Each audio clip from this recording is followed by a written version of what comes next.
प्रिय विद्यार्थियों नमस्कार। आज हम नए कालांश में नए अध्याय का आरंभ कर रहे हैं। सुंदरदास संत परंपरा में यह बड़े महत्वपूर्ण कवि रहे हैं। दादू संप्रदाय से जुड़े हुए हैं और ऐसा माना जाता है कि जितने भी संत कवि हुए हैं उनमें सबसे ज़्यादा पढ़े लिखे इन्हें ही कहा जाता है और सबसे अधिक शिक्षित होने का गौरव इन्हें मिला है। और खूबसूरत बात यह है कि ये राजस्थान से संबंधित है और इनका जन्म दौसा नामक स्थान पर हुआ है जो जयपुर के पास में, आपको ध्यान है। इनके पिता माता परमानंद और माता सती थी। 6 वर्ष की आयु में ही दादू के शिष्य हो गए। इन्होंने जो कवित्व और सवैये लिखे हैं और वो बड़े सरल भाषा शैली में है और बड़े प्रसाद गुण संपन्न है। इनकी प्रसिद्धि का जो ग्रंथ है वो है सुंदर विलास।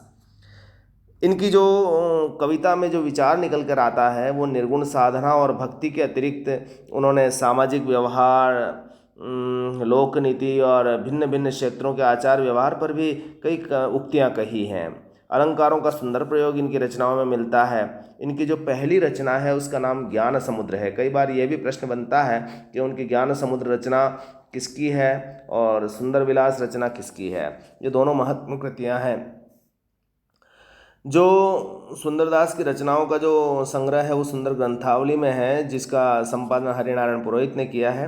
आपकी जो पाठ्यक्रम में है वो यहाँ पर गुरु महिमा से संबंधित पद हैं जिसकी हम आज आरंभ करने जा रहे हैं कि किस तरह से संतों की भांति, संत कवियों की भांति उन्होंने भी गुरु की महिमा को महत्व दिया है और गुरु किस तरह से महत्वपूर्ण होता है वो इन्होंने कहा है। वो क्या कहते हैं कि काहू सोन रोष टोष, काहू सोन राग द्वेष, काहू सोन बैर भाव, काहू सोन भात है, काहू सोन बकवाद, काहू सोन ही विषाद, काहू सोन संग न को काहू पछतात है, काहू सोना दुष्ट बैन, काहू सोन लेन देन, ब्रह्म को विचार कछु और न सुहात है, सुंदर कहत सोई ईसन को महाईस, सोई गुरुदेव जाके दूसरी न बात है।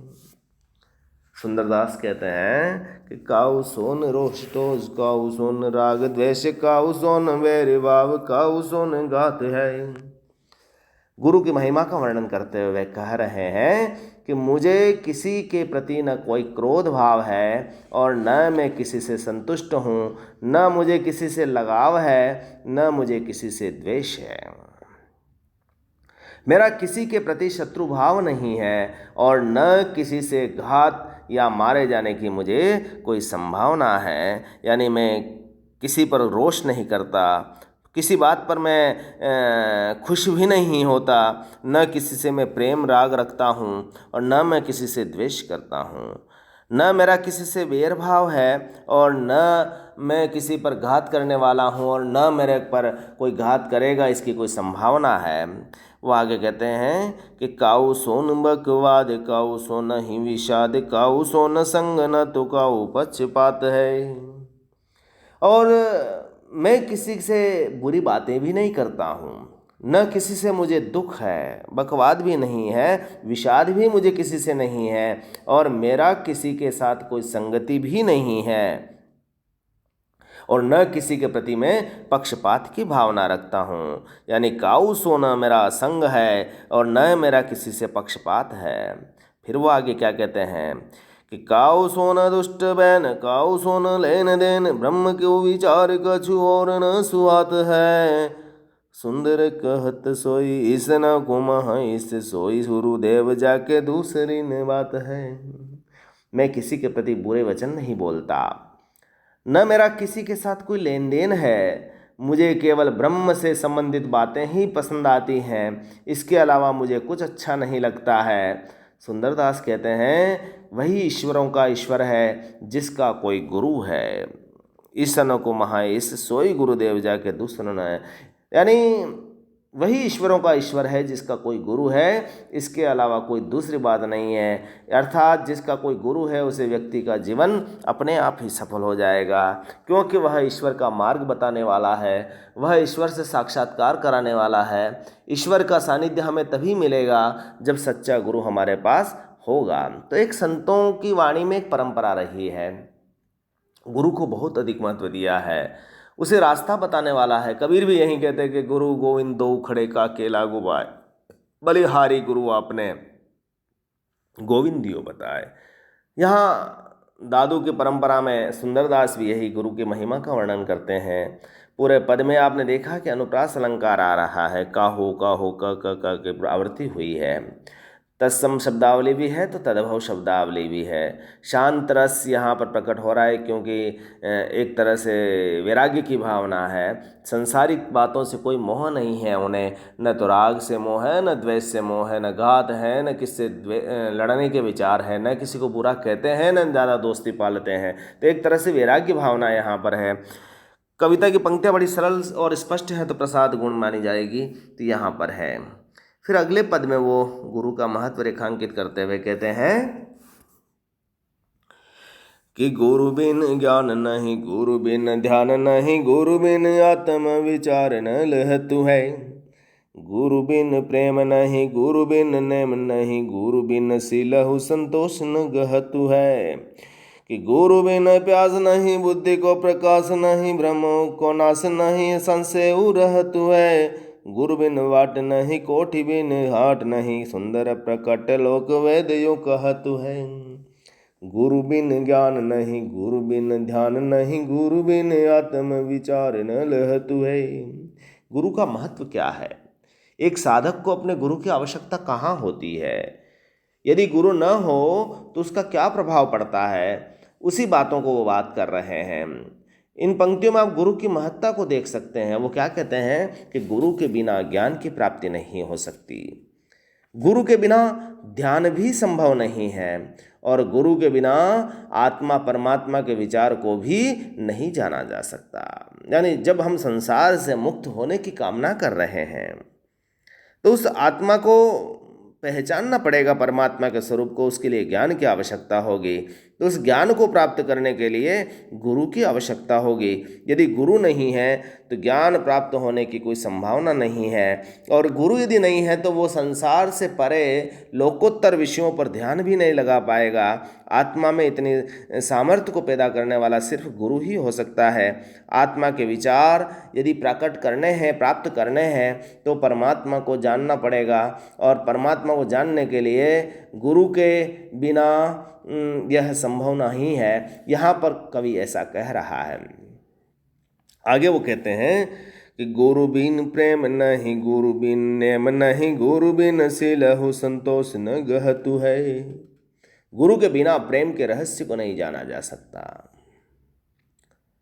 और गुरु के बिना नियम पालन भी संभव नहीं है, और बिना गुरु की कृपा के शील और संतोष प्राप्त करना भी असंभव है। इसके साथ गुरु के बिना भक्ति की प्यास भी बुझ नहीं सकती। तो गुरु के बिना प्रेम नहीं है, गुरु के बिना नियमों का पालन नहीं हो सकता। कहने का आशय क्या? प्रेम किससे? परमात्मा से प्रेम नहीं हो सकता, सांसारिक मर्यादाओं का निर्वाह नहीं हो सकता, और ईश्वरीय ध्यान के जो नियम हैं उनका पालन नहीं हो सकता। और यदि हमें शीलत्व धारण करना है, अपने आचरण को उन्नत कोटि तक पहुंचाना है, तो उसके लिए भी गुरु की आवश्यकता होगी। और हम संसार से जो असंतुष्टि हमारे मन में हमेशा रहती है, असीमित आकांक्षाएं हमारे मन में छाई रहती है, यदि हमें उनसे मुक्त होना है, उसको प्राप्त करना है, तो उसके लिए भी गुरु की आवश्यकता होगी। गुरु बिन प्यास नहीं, बुद्धि को प्रकाश नहीं, और गुरु के बिना ये प्यास कभी बुझ नहीं सकती। हमारी प्यास क्या है? एक साधक की प्यास क्या है कि परमात्मा के रस को पान करना, तो वो गुरु के प्राप्त ही हो सकता है, गुरु के द्वारा ही प्राप्त हो सकता है। और ज्ञान को प्राप्त करने के लिए बुद्धि का प्रकाश जरूरी होता है, उस आलोक और तेज को समझना जरूरी होता है, तो वही गुरु हमें दिखाने की कोशिश करता है। तो गुरु बिन प्यास नहीं, बुद्धि को प्रकाश नहीं, ब्रह्म को नाश नहीं, संशय रहत है। और भ्रम का नाश नहीं जब तक होता, तो संसार में वह माया के प्रभाव में वशीभूत होएगा, और उसी वशीभूत होने के कारण वह संसार से मुक्त नहीं हो पाती एक आत्मा। तो इस भ्रम का नाश करने के लिए, इस आत्मा, इस मन की चंचलता को समाप्त करने के लिए भी उस ज्ञान की जरूरत होती है, और वह ज्ञान किससे मिलेगा? गुरु से ही मिलेगा। और संशय हो रहती, यदि गुरु नहीं मिला तो संशय हमेशा विद्यमान रहेगा। एक आत्मा का कल्याण के लिए जब साधक कोई कोशिश करेगा तो उसके मन में रहेगा कि मैं जो करने जा रहा हूँ वह सही है या नहीं है, क्योंकि वह कच्चा ज्ञान होगा। और जब कोई रास्ता दिखाने वाला नहीं होगा तो वह संशय के कारण इधर उधर भटकता रहेगा। आगे की पंक्ति में वो कहते हैं कि गुरु बिन वाट नहीं, कोड़ी बिन हाट नहीं, सुंदर प्रकट लोक वेद यूं कहते हैं। और गुरु के बिना कोई वाट नहीं है, मतलब कोई रास्ता नहीं है, रास्ते पर चलना बड़ा मुश्किल है। और कोड़ी बिन हाट नहीं, और किसी बाजार में जाएं और हमारे पास कोड़ी नहीं हो, यानी रुपया नहीं हो, और बाजार में चले जाएं तो उस बाजार का कोई महत्व नहीं होता। उसी प्रकार से इस लोक में भी सुंदर प्रकट लोक वेद यूँ कहत है। इस लोक में भी, संसार में भी यदि हम सत्य को प्राप्त करना चाहते हैं तो गुरु की ज़रूरत होती है, ऐसा वेदों में कहा गया है। तो गुरु के बिना किसी भी रास्ते पर चलना कठिन है। ठीक उसी प्रकार से जैसे बिना मुद्रा के, बिना धन के किसी बाजार में हमारी स्थिति होती है, तो वैसी स्थिति हो सकती है यदि गुरु आपके पास नहीं है। तो संसार में सत्य को प्रकट करने के लिए और इस प्रत्यक्ष लोक में सत्य को प्राप्त करने के लिए वेदों में कहा गया है कि गुरु के प्रति श्रद्धा भाव जरूरी है। इस संपूर्ण पद में आपने देखा कि गुरु के महत्व का रेखांकन है। अनुप्रास अलंकार बोलचाल की शब्दावली के साथ आ गया है। शांत रस बड़े गंभीर रूप में आया है। प्रसाद गुण इस पूरी पंक्तियों में है। तो आज आप इन दोनों पदों को आपने देखा। सुंदरदास की दोनों रचनाओं का नाम कम से कम आपको ध्यान में रहे कि ज्ञान समुद्र और सुंदर विलास, ये दोनों रचनाएं हैं और उसमें से ये गुरु के उपदेश आपके आए हैं। तो इनमें से दोनों में से कोई सा भी एक पद आप व्याख्या करें और समझने की कोशिश करें कि कवि क्या कहना चाहता है। फिर हम शेष अगले कालांश में पढ़ेंगे। बहुत बहुत धन्यवाद।